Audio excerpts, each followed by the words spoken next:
Tonight we report on a collision that closed Interstate 90 and a downtown street construction project nears completion in Soap Lake. What's happening in sports, Bob? Thanks, Alan. Moses Lake Wrestling holds its season-opening jamboree. The Chiefs girls basketball team is looking to make another deep postseason run. Here's a glance at our Weather Center forecast. Hello everyone, I'm Chaslyn Rodriguez. Lots of cloud cover towards Oregon will extend around our area, but how will it impact our Columbia Basin? I will have all the details for you in just a bit. I'm Alan Troop, and we have all this and much more on iFIBER 1 News. From the iFIBER 1 HD studio here in the heart of the Columbia Basin, this is iFIBER 1 News, your #1 source for local news, sports headlines, and our very own Weather Center forecast covering the entire Columbia Basin. This is iFIBER 1 News, and it starts now.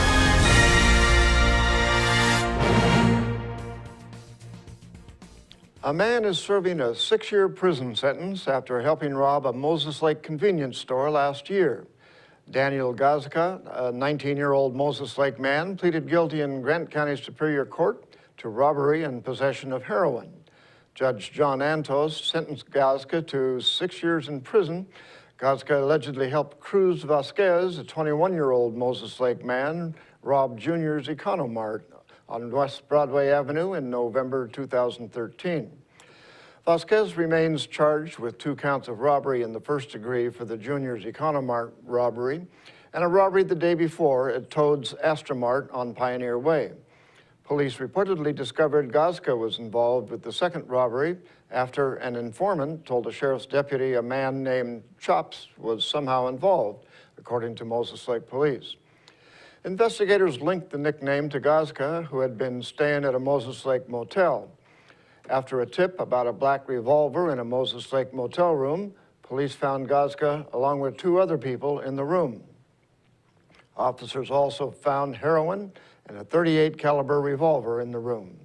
In Gazka's SUV, they discovered clothing matching what the taller of the 2 suspects was wearing during the robbery. A building project is proving costly for Grant County, a project that was designed to save money. Reporter Cameron Probert has more information. The Grant County project, which started as a way to save money, ended up costing more in the long run. The county spent roughly $750,000 to purchase the building at 254 West Division Ave in 2012. The building was purchased as a way to avoid constructing an estimated $1.5 million facility across the street from the courthouse for the Building and Planning Department. Since purchasing the building, the county has spent roughly $1 million fixing it, including removing asbestos, installing a new heating and air conditioning system, and new light fixtures. County Commissioner Carol Ann Swartz said the project had some unforeseen costs because asbestos was found and the heating and air conditioning system needed to be replaced. The building went through a renovation within the past 15 years, and the commissioners believe the problems were dealt with. For iFIBER 1 News, this is Cameron Probert reporting. A semi-truck changed lanes and collided with a car on Interstate 90 in Moses Lake on Monday morning. The collision blocked the highway as emergency crews investigated and cleaned up the area. Alonso Valenzuela Acosta, a 37-year-old Washougal man, was driving a white 2012 Peterbilt semi-truck pulling 2 trailers. He reportedly changed lanes to the left and struck a green 1996 Subaru Legacy. According to the Washington State Patrol, Valenzuela Acosta was not injured and he received a ticket for conducting an unsafe lane change.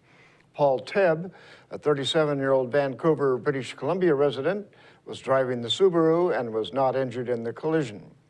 Tebb's passenger, Heather Dosher, a 33-year-old Medical Lake resident, was injured and taken to Samaritan Hospital. A teenager may have pointed a pistol at a Moses Lake police officer when they were ending a house party early Sunday morning. Police were called to a home in the 500 block of West Edgewater Lane for noise and a report of indecency. Police Captain Dave Sands said male teenagers were seen urinating outside. Nearly 20 teenagers were inside and began to run as officers arrived. A 16-year-old male was seen running from the house carrying a revolver, and officers began chasing him. The teen ran back into the house through the garage with police in pursuit. Several juveniles tried to obstruct the police. One officer pinned 2 teenage suspects to a wall, while a third officer tried to capture the 16-year-old as he ran out a door. When the teenager was temporarily pinned by the door, the revolver was aimed at the police officer detaining the other 2 juveniles. 5 juveniles were arrested, and the adult homeowner was issued a citation. And now we take a look at people being sought by law enforcement.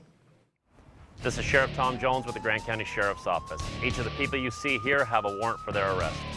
If you see any of these people, we ask you do not attempt to detain or apprehend them, but call us at 509-762-1160 or send us an email at crimetips@co.grant.wa.us.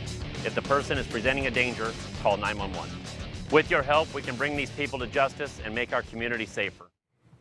We'll be back right after this.